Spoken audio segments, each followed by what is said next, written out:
నమస్తే అందరికి ఇయాల్టి మన దుందా ముచ్చట్లలా మస్తు మస్తు ముచ్చట్లు పట్టుకొచ్చినా చెప్పుకుందామా మరి ఈశ్వరప్ప హోమియో క్లినిక్ సమర్పించే దుందాం ముచ్చట ఇక ముచ్చట్లు షురు చేసుకుందాం పారి జజ్జనకర జనారే గద్వాల బలారే అసలు నిజం చెప్తున్నా గద్వాల గడ్డ ముర్షిపోయింది జాతర అంటారు చూడుర్రి గులాబీ జాతరే కళ్ళ ముందు కనబడ్డది మన బీఆర్ఎస్ బలగమేందో మన రామన్న జనంలకత్తే ఎట్లుంటదో ప్రతి ఒక్కలకు మల్క అర్థమైంది ఇక గిట్ల చెప్పుడు కాదు కానీ అగో ఆ జనంలా మనం కూడా కలిసి రామన్నకు స్వాగతం చెప్దాం రారి హైదరాబాద్ నుంచి గద్వాల దాకా గులాబీ జాతరే నడిచిందోల్లా మన రామన్న గద్వాల గడ్డ మీద అడుగు పెట్టిండు కదా అసలు సిసలైన ధూమ్ధాం చూయించిండు ఏడ చూడు జనాలే పేదల గడపల్లో నువ్వు పచ్చని తోరణమై వెలుగును పంచే వేకువ నీవే కేటీఆర్ అన్నా ఆకలి కడుపులకు ఆసరవే నువ్వై ఆపద తీర్చే గంటై నిలిచే ధైర్యం నువ్వన్నా నువ్వు నిండుకున్నమి వెలుగా నిరుపేదల పెద్ద కొడుకా నువ్వు సమత మమతల పిలుపా సాగే ఉద్యమకేకా వేదన తీర్చిన వెలుగే నీవన్నా అన్నా రామన్నా తారక రామన్నా అన్నా రామన్నా భవితకు బలమన్నా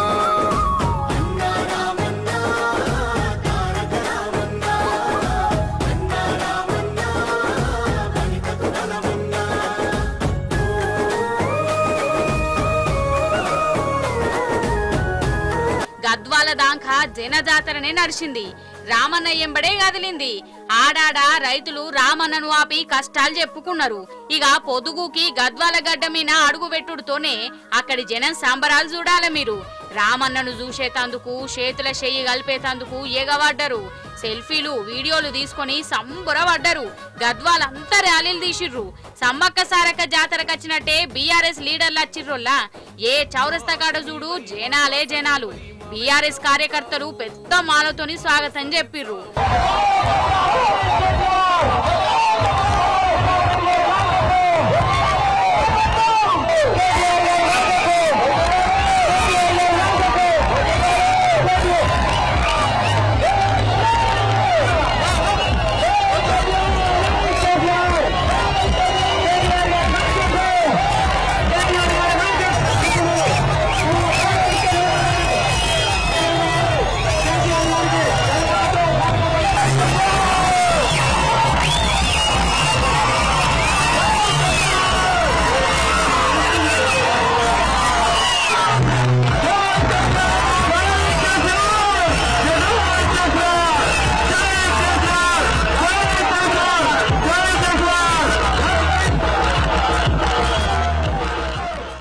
అంతకుముందు గద్వాల సభల ఆటలు పాటలు దుమ్మురేపినాయి జోరు వానల కూడా రామన్న కోసం జనం ఎదురు చూసిర్రు గద్వాల నడిగడ్డ మీద బీఆర్ఎస్ బలగం ఏందో లోకానికి చూయించిర్రు జై తెలంగాణ కేసీఆర్ గారి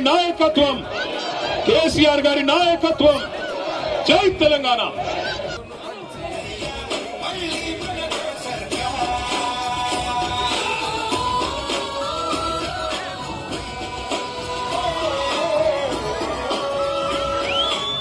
ఒక్కొక్క మాట తూటా లెక్క వేలింది గద్వాల సభల రామన్న ఇచ్చిన స్పీచ్కు జనం ముర్షిపోయారు బీఆర్ఎస్ సైన్యం అయితే సంబరపడ్డరు తండ్రికి తగ్గ కొడుకని జైగొట్టిర్రు 22 నెలల సంధి ఈ షెయ్యిపాటి పాలనను రైతుల తండ్లాటను నిరుద్యోగుల బాధలను ఆడిపడుసుల గోసను కండ్లకు కట్టినట్టు వివరంగా చెప్పిండు ఇక గిట్లా కాదు గాని మీరే చూడాలి అగో రామన్న సవాల్ ఇన్నాక కడవ ముచ్చటి చెప్పుకుందాం రేవంత్ అన్న జరా ఇనవే నువ్వు రేవంత్ రెడ్డి నీకు దమ్ముంటే నువ్వు మగాడివైతే ఆ 10 మందిని రాజీనామా చెప్పి ఎన్నికల్లో చూసుకుందాం ఎవరి సత్తా ఏందో ఎవరి ప్రభుత్వ పనితీరేందో 10 ఏళ్ల కేసీఆర్ పనితీరేందో 2 ఏళ్ల కాంగ్రెస్ ప్రభుత్వ పనితీరేందో ప్రజలే నిర్ణయం చేస్తారు ఉమ్మడి మహబూబ్ నగర్ జిల్లాలో ఒకటే ఒక్క ఎమ్మెల్యే మా పార్టీ నుంచి నీ పార్టీలోకి వచ్చినాడు గద్వాలలో ఇక్కడనే గద్వాల తేరు మైదానం నుంచి నేను సవాల్ చేస్తా ఉన్నా రాజీనామా చేయి ఎలక్షన్ కు రా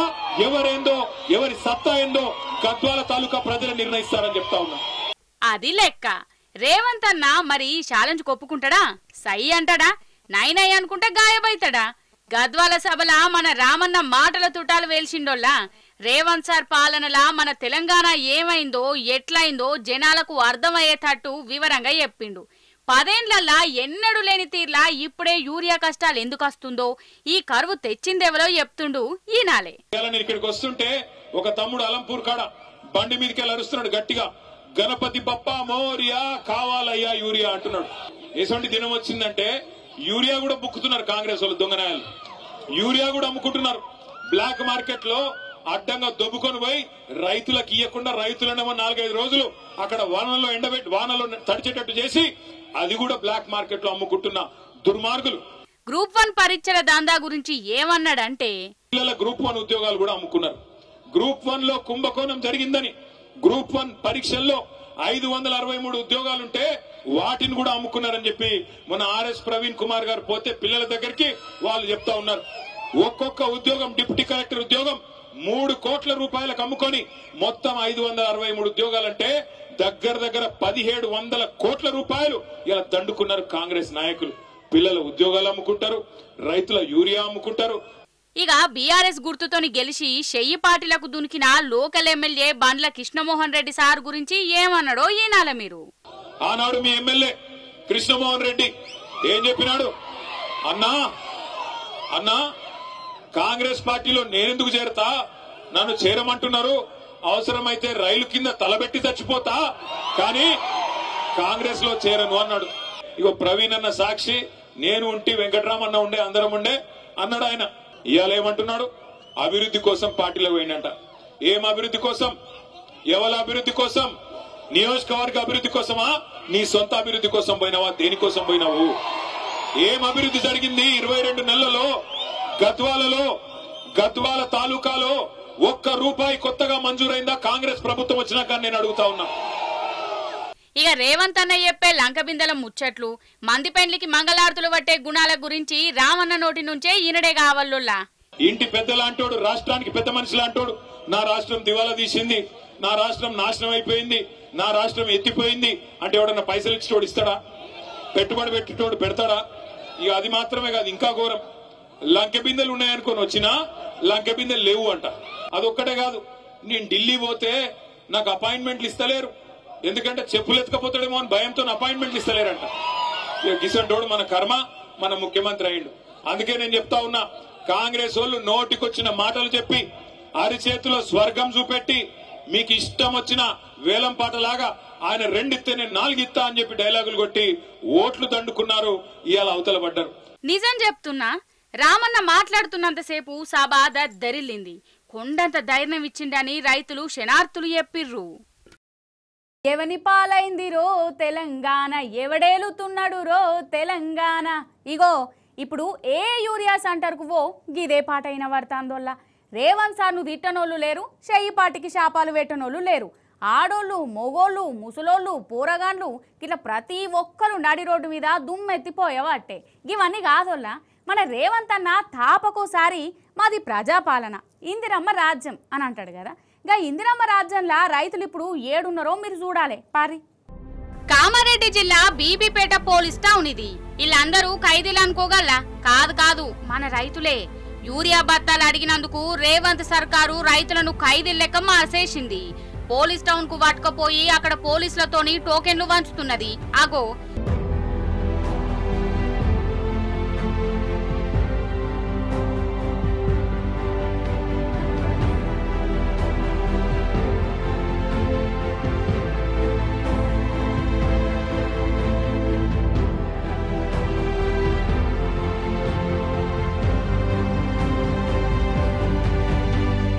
ఎంత ఘోరంగిది. ఓటేసినందుకు రైతులకిచ్చిన ఇనాం గిదా. ఈడనే కాదు, మెదక్ జిల్లా రామాయంపేటలో చూడుర్రిగా యూరియా సెంటర్ల కాడికి డైరెక్ట్ సిఆర్పిఎఫ్ పోలీసులనే దించిర్రు. వాళ్ళతోని టోకెన్లు ఇప్పించిర్రు. ఇగో మన ఆడపడుచులు చూడు, ఇల్లు వాకిలి ఇడిచిపెట్టి యూరియా సెంటర్ల కాడికి ఎట్లా వచ్చిర్రు. బత్తాలు కాదు, టోకెన్లు దొరుకుడే గగనమైతుంది. అసలు ఈ అక్కలు ఏమంటుర్రో ఈనాల మీరు. ఎన్ని రోజులు వారం రోజులు అవుతుంది, ఒక్క సంచి కూడా కొనవలేదు. మేము ఎట్లా బతకాలి? 4 ఎకరాల చేను వేసుకున్నాం, ఒక సంచి కూడా లేదంటే ఈ చేను 2 నెలలు అవుతుంది. ఏం పెట్టాలి పంట? ఈరగ పిండికి వారం రోజుల రావడం అవసరం లేదు. ఇప్పుడు లాస్ట్కి సిట్టిస్తే పోతే లేనే లేదు కౌంటర్లో. మేము ఎట్లా బతకాలి? మా పిల్లలు ఎట్లా బతకాలా? మేము ఎట్లా బతకాలి? తిరిగి తిరిగి జ్వరాలు వచ్చినాయి మాకు, సన్నాడుతున్నాం. మేము రోజు తిరుగుతున్నాం, పొద్దున పొద్దున నాకు ఉంటున్నాం. ఇక్కడ రోజు ఇరిగే పిండికి వస్తున్నాము. సోమవారం అంటారు. సోమవారం రోజు ఈ రోజు పోలీసు సార్ ఏమంటున్నారు, సోమవారం రోజు వచ్చి ఇస్తామని అంటారు. ప్రతి సోమవారం వస్తున్నాము. రోజు పొద్దుగాల 6 గంటలకు వస్తున్నాము. పిల్లలను వదిలిపెట్టి వస్తున్నాం. మేము వస్తుంటే కూడా పోలీసు సార్ వాళ్ళు కూడా మాకు సౌకర్యం ఇస్తలేరు. టోకన్లు ఇచ్చిన వాళ్ళకే ఇస్తారు, రాపిచ్చిన వాళ్ళకే రాపిస్తారు. మేము ఇప్పుడు వచ్చినాము, పొద్దుగాల నుంచి వచ్చినాము. 20 మందికి టోకన్లు అయిపోయినాయని చెప్పి సెటర్ మూసేసారు. ఇప్పుడు మళ్ళీ సోమవారం రోజు ఇస్తామని అంటారు. మామూలు ఎవరు పట్టించుకుంటలేరు. వచ్చిన లోపలనే నడుస్తుంది. మాకు అయితే బయటికి తెలుస్తలేదు. మాకు వచ్చే వరకు ఇక్కడ పోలీసు సార్ వాళ్ళు ఉండే అయిపోయిందని చెప్పి మమ్మల్ని బయటికి దొబ్బిస్తారు. మైబాద్ జిల్లా గూడూరులోనోళ్ళ యూరియా బత్త దొరుకుతలేదని గీ రైతు పురుగుల మందు తాగిండు. ఎంత అవస్థ అయితే గిట్ల ఎత్తడు చెప్పురి మీరే.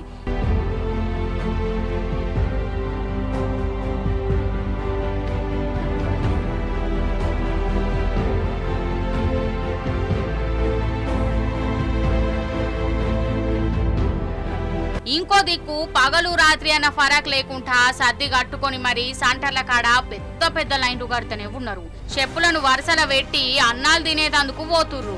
లైన్ల కాడ లొల్లులు, జబుడాలు, తిట్లు, శాపాలు. అసలు ఏంది కోసం మన రైతుకు? నాకైతే అర్థమైతలేదు. ఇంకెన్నాళ్ళు ఓ దిక్కు కండ్ల ముందు యూరియా బత్తాలను బ్లాక్లు అమ్ముకుంటూనే ఉన్నారు.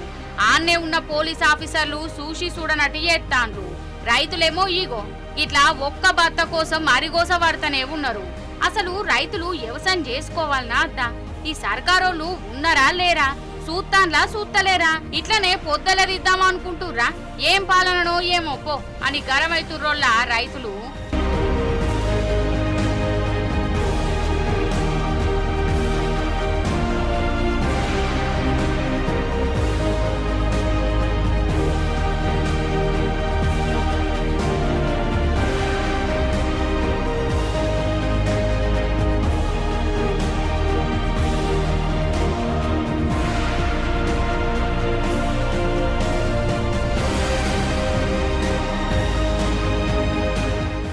మేము మొన్న 3 రోజుల నుంచి రుద్రారం పోయినాము. రుద్రారం పోయి 3 గంటల రాత్రి నుంచి పడుకొని ఉన్నాము. 2 గంటలకు సంవత్సరాలు పిల్లలు తీసుకొని లైన్లో నిలబడ్డాము.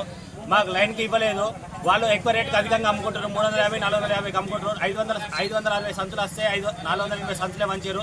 ఇంకా మిగతా 80 సంచులు అధిక రేటుకి అమ్ముకున్నారు. ఈ రోజు కూడా పోయినాము. ఈ రోజు 2 గంటల రాత్రి పోయినా కానీ మీకు లేవు సంచులు అని మాట్లాడారు. రమేష్ అతను ఏమంటాడు, మీకు మల్పల్లకి సంబంధం లేదని మాట్లాడుతున్నాడు. అందుకే మేము వచ్చి రుద్రానికి వచ్చి లింగపల్లకి వచ్చి ధర్నా చేస్తున్నాం. అంచనా ఆఫీసర్ మల్లేష్ సార్ వచ్చి మాకు సమాధానం చెప్పాలి. ఇదేమి రాజ్యం, దొంగల రాజ్యం, దోపిడి రాజ్యం, రేవంత్ రాజ్యం, పోలీస్ రాజ్యం. ఈ మాట నేను అంటలేను. రేవంత్ సార్ వారి పాలనా వైభవాన్ని, సారు వారి కుళ్ళుబోతుతనాన్ని, కండ్లమంటతనాన్ని కండ్లార చూసినోళ్ళు అనుభవించినోళ్ళు అంటుర్రు. కాదోళ్ళ విలేకరులు అంటే ఎవరు? జనం తక్లీఫ్లను చూయించేటోళ్ళు. జనం కష్టాలు చూయించుడు తప్ప అనోళ్ళ. రైతులకు యూరియా అందుతలేదు అని చెప్పుడు అదేమన్నా దేశద్రోహమా? దేశద్రోహమేనట. రైతుల కష్టాలు లోకానికి చూయించినందుకు మన టీ న్యూస్ విలేకరి మీద దేశద్రోహం కేసు కూడా పెట్టిర్రు మా గొప్ప ఖమ్మం పోలీసులు. మరి వాళ్ళకి ఎవరున్నారు? ఏంది కథ? విలేకరి చేసిన దేశద్రోహం ఏంది? మీరే చూసి చెప్పాలి. నిజంగా మన టీ న్యూస్ అంటేనే ఈ సర్కారుకు ఎంత భయమో మల్లోపారి లోకానికి ఎరకైంది. నిజాలను నిగ్గుదేల్చే విలేకరులను రేవంత్ సర్కారు ఓర్తలేదు. ఖమ్మం జిల్లాల రైతులు యూరియా కోసం పడుతున్న కష్టాలను లోకానికి చూయిస్తున్నందుకు మన టీ న్యూస్ విలేకరులను పోలీసులు బల్మీటికి అరెస్ట్ చేసిర్రు. ఖమ్మం విలేకరి సాంబశివరావు మీద కేసులు బనాయించిర్రంటే అది కూడా ఉత్తపచ్చి కేసులు కాదు. బిఎన్ఎస్ సెక్షన్ 151 కూడా పెట్టిర్రు. ఈ 151 సెక్షన్ ఎవరి మీద పెడతారంటే రాష్ట్రపతి, గవర్నర్ల మీద దాడి చేసినోళ్ళ మీద పెడతారు. ఇక ఎప్పు కథ. టీ న్యూస్ విలేకరి సాంబశివరావు గవర్నర్ మీద దాడి చేసిండా? రాష్ట్రపతి మీదకి పోయిండా? యూరియా కష్టాలు చూయిస్తే దేశద్రోహం అసొంటి కేసులు ఏసుడేందోల్లా?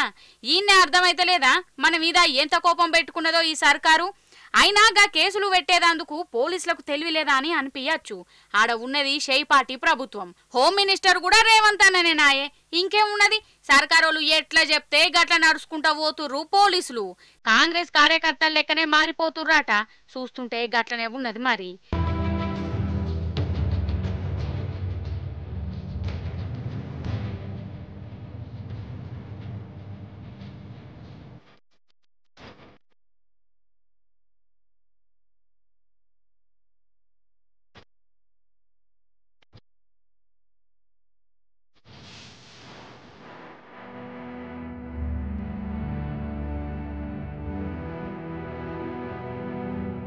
అధికారంలోకి వచ్చినప్పటి సంది ఈ రేవంత్ సార్కు విలేకరులన్నా సోషల్ మీడియా అన్నా కండ్లమంట కడుపుమంట.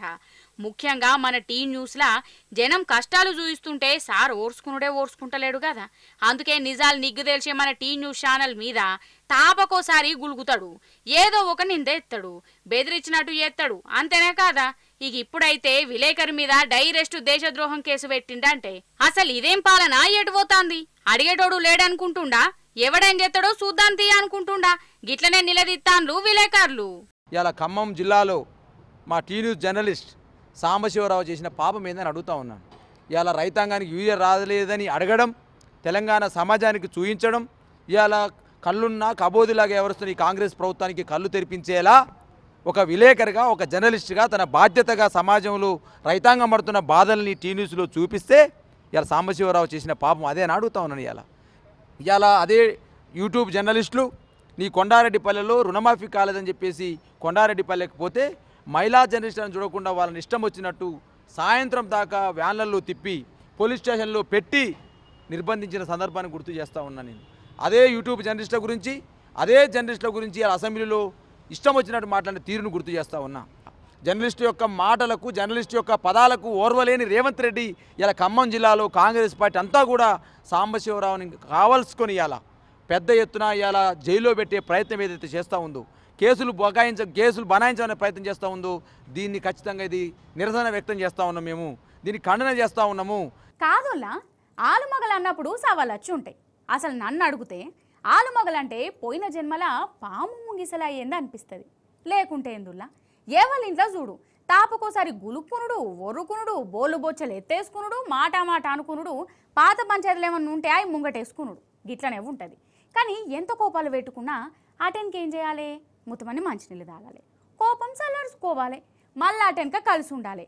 కానీ నువ్వెంత అంటే నువ్వెంత అని ఏళ్ళకేళ్ళు కోపాలు పగలు పెట్టుకుంటే ఎట్లనోళ్ళ గిందుకేనా లగ్గాలు చేసుకున్నది? పిల్లలేం కావాలి? గాయంత అర్థం కాదా? సరే, ఇప్పుడు గిదంతా ఎందుకు చెప్తున్నా అంటే ఈ నడుమ ఆలుమొగల పంచాయతీలు అయితే అంటే పోలీస్ టౌన్లు కోర్టులకు పోతుర్రు కదా. గట్ల కోర్టుకు పోయిన జంటలను ఒక జడ్జి మేడం ఏం చేసిందో ఎరికేనా? చూడులు మీరే. ఆవో బాయ్ సాబ్, ఆవో అయ్యో జర నవ్వే పెద్దన్నా నవ్వు. ఓ అక్క పెన్మిటి దండెత్తడట, దగ్గరికి ఓ కోపం పెట్టుకోకిగా. అది షెబ్బాష్, ఇద్దరు ఫోటోలు దిగుర్రి, మంచిగుండాలే, మనసున మనసై అనుకోవాలే. ఏమంటున్నా?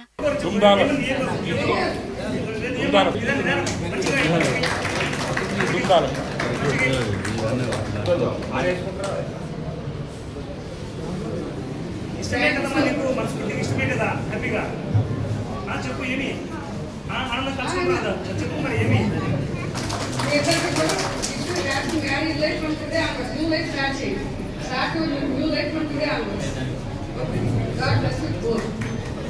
అయితే ముచ్చటేందంటే వీళ్ళు ఆలుమొగలు జత్యాలలో ఉంటారు. ఇక ఆలుమొగలు అన్నప్పుడు లొల్లులు పంచాయతీలు అయితేనే ఉంటాయి కదా. కానీ వీళ్ళు వేరు పడదాం అనుకున్నారు. ఓగల మీద ఇంకొకరు కేసులు వేసుకున్నారు. కొన్నేళ్ల సంది కోర్టు చుట్టూ తిరుగుతూనే ఉన్నారు. ఇగదేగులేదు ఆగదేగులేదు. అయితే జిల్లా జడ్జి మేడం ముంగట పడి అసలు గిట్లా కోర్టుల చుట్టూ తిరుగుడెందుకు, వాళ్ళ దిమాకులు నేనే సాఫ్ ఎత్తా అని ముంగట పడ్డదోళ్ళ. మంచేదో షేడేదో ఆలుమగలకు సంజాయించింది. వాళ్ళు కూడా ఇక మనసు మార్చుకొని కడుపులున్న కోపాలు మర్చిపోయారు. ఇంకేమున్నది, ఇగో గిట్లా అందరి ముందు దండలు మార్చుకున్నారు. కానీ ఇట్లా అమ్మానాయన కలిసిపోవడంతోనే వీళ్ళ కొడుకు కండ్లల్లా ఆనందం చూడురోళ్ళ. నిజంగా జడ్జి మేడంను ఎంత తారీఫ్ చేసినా తక్కువనే అనిపిస్తుంది నాకు. కేసులు కోర్టులు అనుకుంటా తిరిగితే దిమాగ్ ఖరాబ్, పైసలు ఖరాబ్, నడిమిట్లా పిల్లల ఆగం. అందుకే నల్లకోటు పక్కకు పెట్టి జడ్జి మేడం వీళ్లకు ఒక పెద్దమ్మ లెక్క మంచి ముచ్చట్టు చెప్పింది. వీళ్ళ కాపురం నిలబడేటట్టు చేసింది. అందుకే మేడంకు అందరూ పెద్ద శనార్థులు చెప్తుర్రు. విడిపోయినటువంటి జంట మళ్ళీ తిరిగి ఈ యొక్క గౌరవ కథకు పెంచి ఇనిషియేషన్ వల్ల, అలాగే అడ్వకేట్స్ సలీం గారు, శ్రీరాములు గారు, ఆ జంట కాబట్టి విడగొట్టడం అయితే తేలికే. ఒక జంట తిరిగి కలవాలంటే చాలా ఎంత ఓర్పుతో వాళ్ళని కన్విన్స్ చేయగలిగినటువంటి ఇది ఉండాలి. Really give a good applause for that to both advocates. మనిషి కోతి నుండి పుట్టిండని అంటారు కదా, అంతేనా? మరి కోతి ఎట్లా పుట్టింది? ఏమో పట్టురి, మనకెందుకుగా పంచాయతీ. కానీ ఏ మాట కామాటేనోలా మనిషికి కోతికి చాలా దగ్గర సంబంధం ఉంటుంది. ఆ సంబంధాల సంగతి పక్కకు పెడితే ఆ కోతులు కూడా మనుషులను షిడాయిస్తుంటాయి, బనాయిస్తుంటాయి, నొత్తి నొప్పి వాటికొస్తాయి, లాసేవారం కూడా చేస్తాయి. అందుకే కోతులకు బుద్ధి చెప్పే తందుకు ఒక తాత ఏం చేసిండో ఎరికేనా? చూడలు మీరే.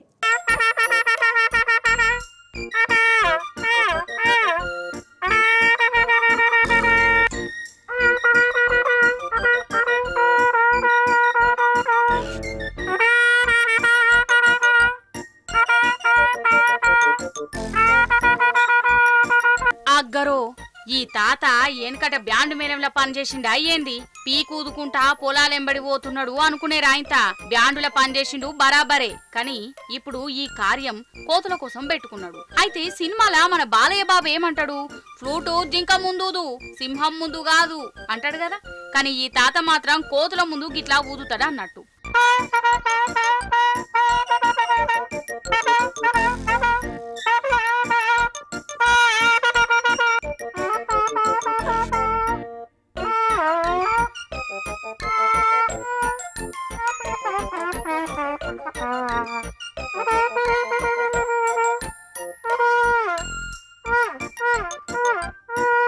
అరేవా ఏఆర్ రెహమాన్ లెవెల్ కనబడతాండోళ్ళ నాకైతే. సరే అసలు ముచ్చటేందంటే ఈ తాతది మైబాద్ జిల్లా మర్రిగూడ 2 ఎకరాల చేన్ల మొక్కజొన్న సాగు చేసిండు. కానీ గాశారంకున్న వాడెత్తు కోతులచ్చి చేన్ను సత్యనాశి ఎత్తానయ్యట. తాత ఉన్నదేవో ఒక్కడు, పిల్లలు గిట్లా ఏన్నో దూరంకుంటారట. ఈయనొక్కడు కోతులను ఏం కొడతాడు? అందుకే ఇగో గీ పీక ఉపాయం చేసిండు. దెబ్బకు కోతులు పరారట.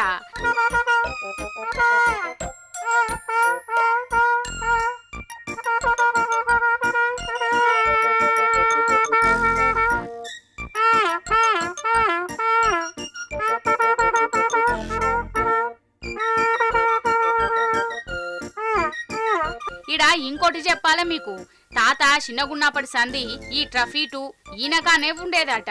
ఇదే ఈయనకు తిండి పెట్టింది, ఇప్పుడు శనును కాపాడుతుంది. ఇవి ఆల్టి దుమ్దాం ముచ్చట్లు. మళ్ళీ ఎపిసోడ్లో ఇంకెన్ని ముచ్చట్లు పట్టుకొని అత్త. నమస్తే.